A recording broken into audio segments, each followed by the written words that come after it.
President Muhammadu Buhari has paid tribute to Nigerians who paid the price to ensure democracy thrives in the country. In a nationwide broadcast to mark this year's Democracy Day, he noted that the country has enjoyed 21 years of uninterrupted democratic rule as a result of the sacrifice made by the nation's founding fathers. He said, "This day provides us an opportunity to reflect on our journey as a nation, our achievements and struggles." President Buhari also said the National Assembly has been an important partner in the quest to sustain democracy and achieve development objectives, as he thanked the leadership and members of the National Assembly for their support in his administration. President Buhari also appreciated members of the press for their doggedness in the struggle for the attainment of democracy since the beginning of nationhood. What does this mean to the people? Has democracy answered the myriads of challenges they face? We'll focus on this in just a moment. Data feeds are coming through in one place simultaneously on all our social media platforms on channelstv.com and on youtube.com/channelsweb. You can follow us live now on m.channelstv.com, on Apple, Android, Fire and Roku TV as well. Be part of the show. Tweet at Gimba Umar CTV. Use the hashtag State of the Nation. Let's get your thoughts in. The 36 state governors have declared a state of emergency on rape following a spate of sexual violence against women. The Governors Forum is calling on all states to set up a sex offenders register and to sign on to 2 federal laws which punish rape and violence against women and children. The forum has also invited the country's police ahead of the briefs the governors on efforts they are making to tackle sexual and gender-based violence in Nigeria. That's according to the NGF chairman, Governor Kayode Fayemi of Ekiti State. We have an agency head to focus on this. It's prime time here in Lagos, and this is State of the Nation.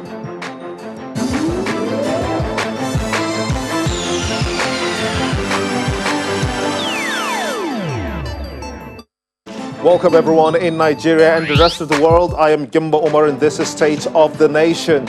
Well, today is Democracy Day and President Muhammadu Buhari has given a Democracy Day speech to commemorate today. Here are indeed some of the things that the President said earlier. The 2020 celebration of Democracy Day marks 21 years of uninterrupted civil administration in our dear country. This day provides us an opportunity to reflect on our journey as a nation, our achievements and struggles. It is a day to honor our founding fathers who toiled to establish our republic and every Nigerian who has worked tirelessly to sustain it. Sustaining our democracy thus far has been a collective struggle, and I congratulate all Nigerians and particularly leaders of our democratic institutions for their resilience and determination to ensure that Nigeria remains a shining example of democracy. Nigeria's President Muhammadu Buhari in a nationwide broadcast earlier today. Well, now, Hajia Umma Getso is the chieftain of the Young Progressives Party, the YPP. She joins us via Skype from Abuja. I want to thank you so much indeed for joining us, and happy Democracy Day, if you let me say so. Now, this is what we are up against. Our democratic journey started in 1999 to this day. What's your assessment of the process we have gone through as a people in our democratic emancipation to this day? Thank you very much, Mr. Gimba. Good evening. Happy Democracy Day to you also.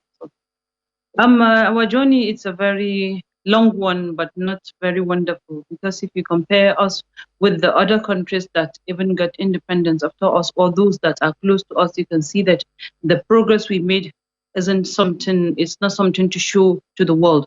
Because from 1960 to date, I can remember when the world was sweeter, because the journey is always, what we used to have is always like, the past is always better than the present. So there is nothing to celebrate in Nigeria. The journey wasn't very, very good. Journey wasn't really good. I mean, we've gotten this far to this moment, and a lot of people, especially people that are looking at the political sphere and the democratic emancipation and growth of the country, will disagree with you, especially when they say that there are laws that have been instituted within the past 4 years, the advent of President Muhammadu Buhari's administration, and they will totally disagree with you if you say that nothing has been achieved to that point. Would you like to rephrase? Well, I want to say more about it because let me even go back to another point. Democracy Day this year is not even worth celebrating, even if we don't have COVID-19 in place. Because with the number of killings happening in Nigeria, I don't think everybody should come out to celebrate Democracy Day today. Because everybody should be mourning because the kind of life, the kind of lives and the kind of properties and the insecurity is very, very bad. I don't think there's anything to celebrate today. Well, I know it's always a huge debate to discuss the role of women in politics. But with the law now in place that puts to seal women and youth participation in the process, will you say that that really has brought women closer when you put that on the back of the Not Too Young to Run bill that allows people like you and even the younger people to participate in the democratic process? Isn't that an achievement?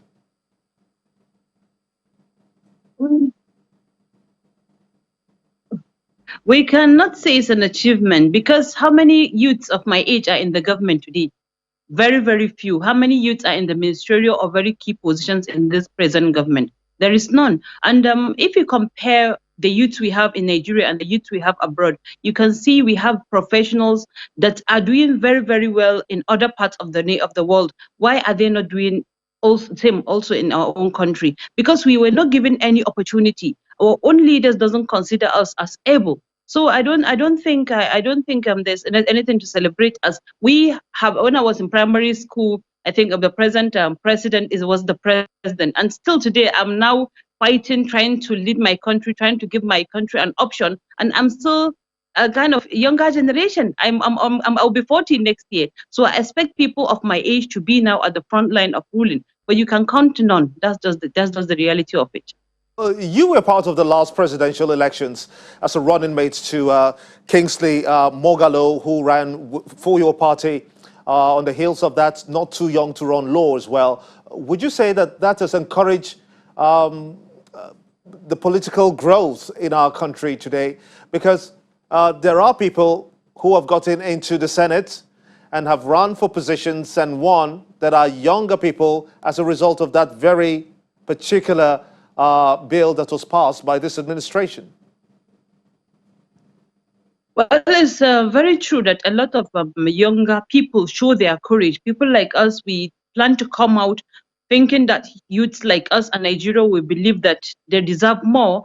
But with the present situation, our grandfathers are there. They have a lot of money to play, which the youths were not ever ready. We're trying to make our own, as in we're trying to make our own based on merit. So I don't think the youth were given any opportunity because a lot of us, some of the parties, some of the people that went and dreamed along with the present government, and nothing was done to them. So I don't think we're given any opportunity. But we coming out is a proof that, yeah, we are able, we're courageous, and we show them that, yeah, we have the capability and the capacity. But we're not given the opportunity, especially with the kind of expensive political game in Nigeria. So that's why a lot of youths are, we're just at the back of the game. No matter how hard you try to play, Nigerian politics is about money.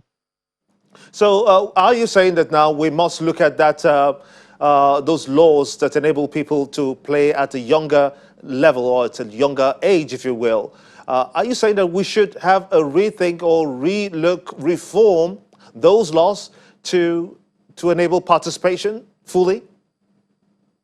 Yes, the laws have really played a role by allowing other people of younger ages to come and say, yeah, we are running for such positions. But the reality of the game is, we said it just as in by the law, but how does the law give, what opportunity has the law given us? Because it's not about the law, it's about the poll, it's about the polls, it's about the voters, it's about as in people, as in let me say the system that's already not clean.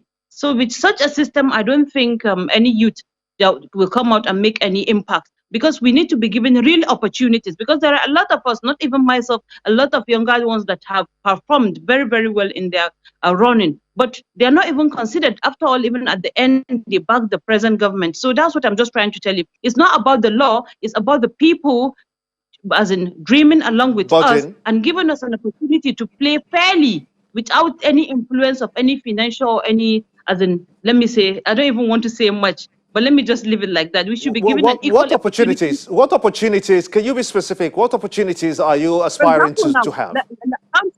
count me out, but there are other political parties, candidates that dream along with the president, and we expect to see people like them being carried along, and that's how we can come together and make, as in, become the leaders of tomorrow. But a lot of them were not even considered. Talk less of us that did not even dream along with the present government. So if at all those that are with there are not even trusted to be given key positions, and we know they have the capabilities, so definitely I don't think it's a fair game. If you say the president should look towards giving key appointments or positions to people, are you saying that the president hasn't been fair in his appointments? Well, I don't want to say directly he's not fair, but I know a lot of people dream along and they should have been considered, isn't it? Because if at all we as in the youth, we're coming, we're showing our own courage, we're spending the little we have, trying to reach out, but still we're not considered. So what's going to be our destiny tomorrow? How long are we supposed to be on the queue? So let's look at the president's comments on Democracy Day when he read out his speech much earlier this morning. He said the day provides us an opportunity to reflect on our journey as a nation, our achievements and our struggles. That one came out very, very prominent in the president's speech earlier today, apart from security issues as well as economic issues and issues to do with containing the excesses of graft in our country today. When you look at those fronts, starting with security, which you mentioned earlier, would you say that democracy has been able to curtail the series of, how do you call it now, insecurity that we see across the country?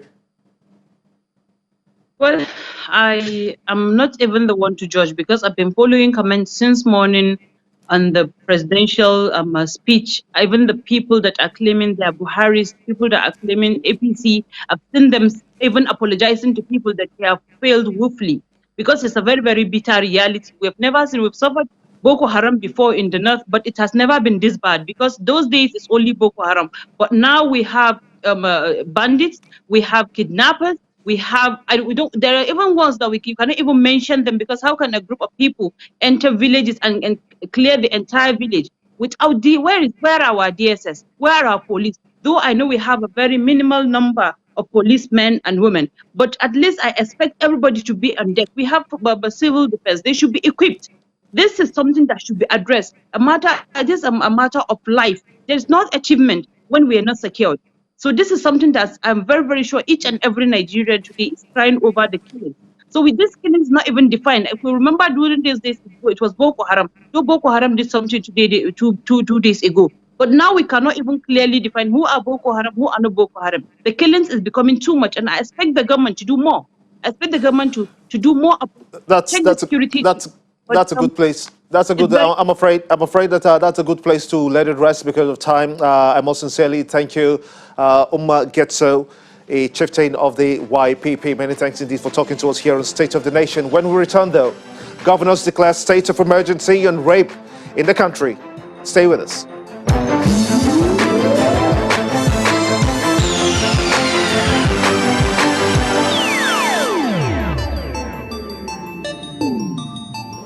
Welcome back to State of the Nation. State governors across Nigeria have declared a state of emergency on sexual and gender-based violence against women and children in the country following the rise in spate of rape in the society. In a communique signed by the chairman of the Nigerian Governors Forum, Dr. Kayode Fayemi of Ekiti State, the group said, declare a state of emergency on sexual and gender-based violence. Governors strongly condemn all forms of violence against women and children and committed to ensuring that offenders face the maximum weight of the law.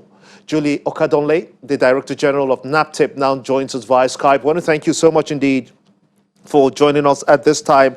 Does it give you a sense of comfort that the governors are taking this stance now, declaring a state of emergency for rape in our country today? Absolutely. I'm very excited to hear that. We've had a very tough time having all governors domesticate the Violence Against Persons Prohibition Act and also the Child Rights Act. This is a very welcome development, as I want to believe strongly that every one of them, with no exception, would domesticate these very two important acts. Now, that's the point where people are not getting the clarity, if you will clarify that for us.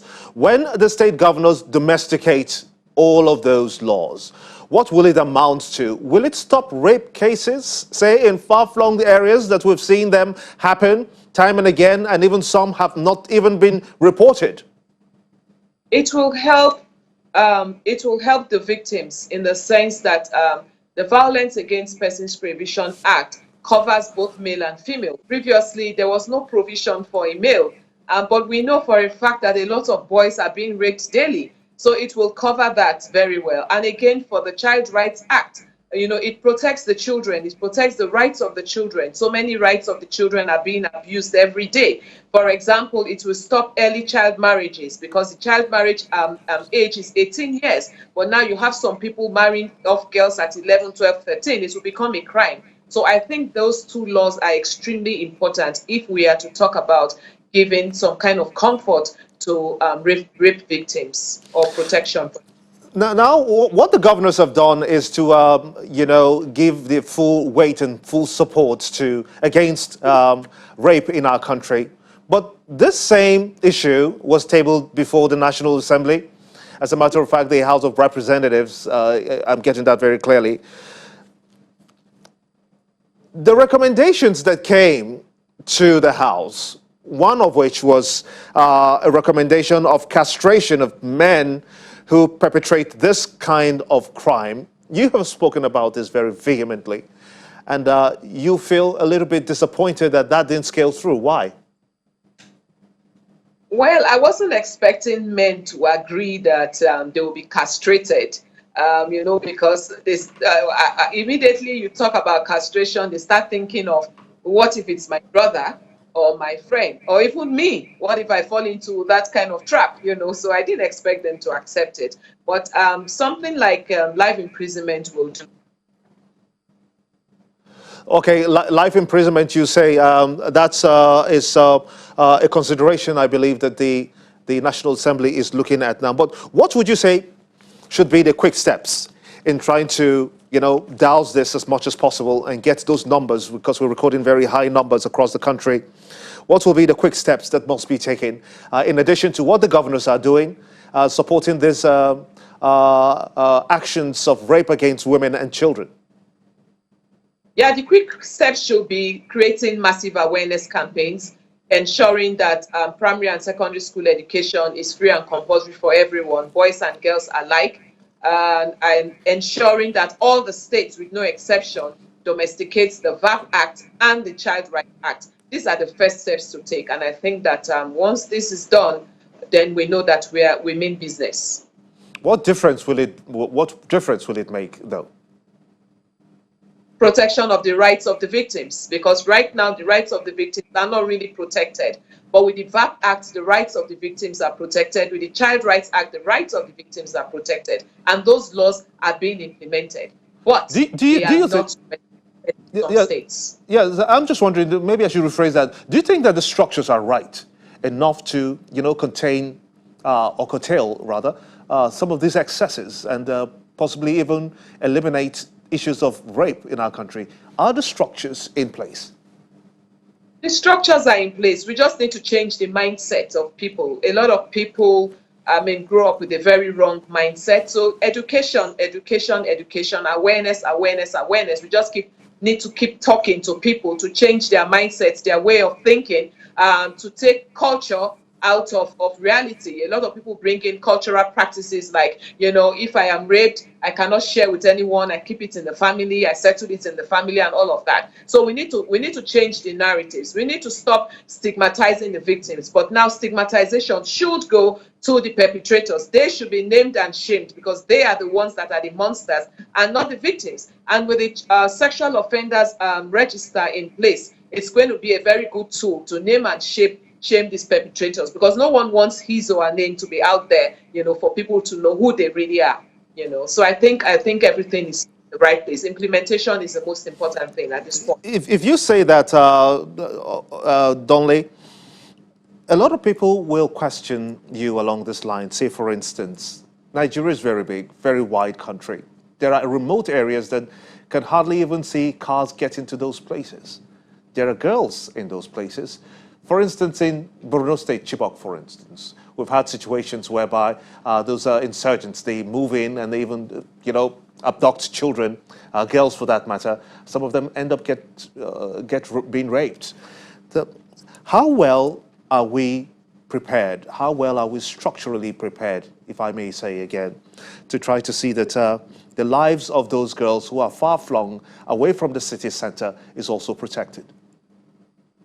Just like I always talk about the fight against human trafficking, the fight against any form of sexual-based violence, or domestic violence, is also a fight that should involve the whole of society and the whole of government. The community leaders have a role to play, and this is where awareness comes in.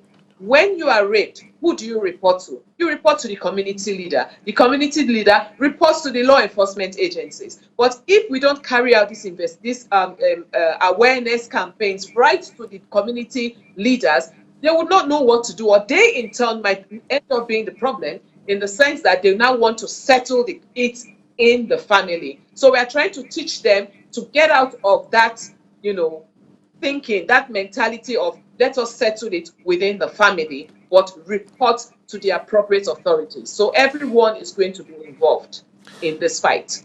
Now, two girls were raped and murdered. I believe one in the southern part of the country and one up north. Those two cases have been troubling to a lot of people today, and hopefully we'll not have that kind of situation again with the support that the governors are giving to the fight against rape in our country today. But investigating those two girls, what are your expectations? Well, I expect that I think the police are supposed to be on top of it. I expect the perpetrators will be brought to book, and the judges would waste no time in, trying them and sending them off to jail with the strictest of penalties possible. I don't expect anything less. You say that you would like to see a situation where people who make comments on social media encouraging rape, you would like to see some kind of law enforcement, pursue those people and bring them to answer questions. Could you explain more about that?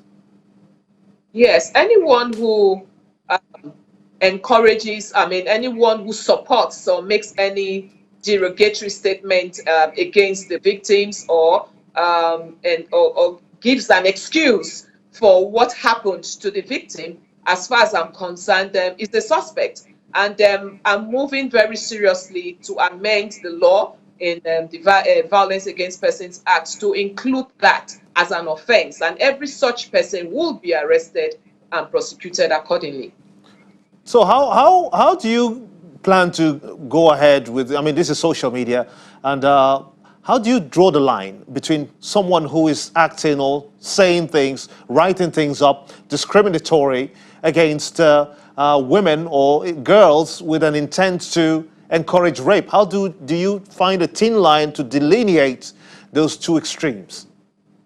It makes no difference. You go on the social media and make such comments. Those are very harmful comments, because don't forget, a lot of youths now are very, social media fanatics now. So, when they see things like this, it gives them a very wrong idea, and that is a very dangerous thing for us. So we are going to discourage it totally and ensure that anyone who is caught, whether in social media or wherever the case may be, will face the law. That's a good place to let it rest. I most sincerely thank you, Julie Okedonli, the Director General of NAPTIP, for sharing your thoughts with us on this very troubling and disturbing topic. Rape across the country has increased, and the Nigerian Governors Forum are taking steps to contain it. Many thanks indeed for talking to us. And to you for being part of the show. Many thanks for watching. I am Gimba Umar, and this is State of the Nation. Bye for now.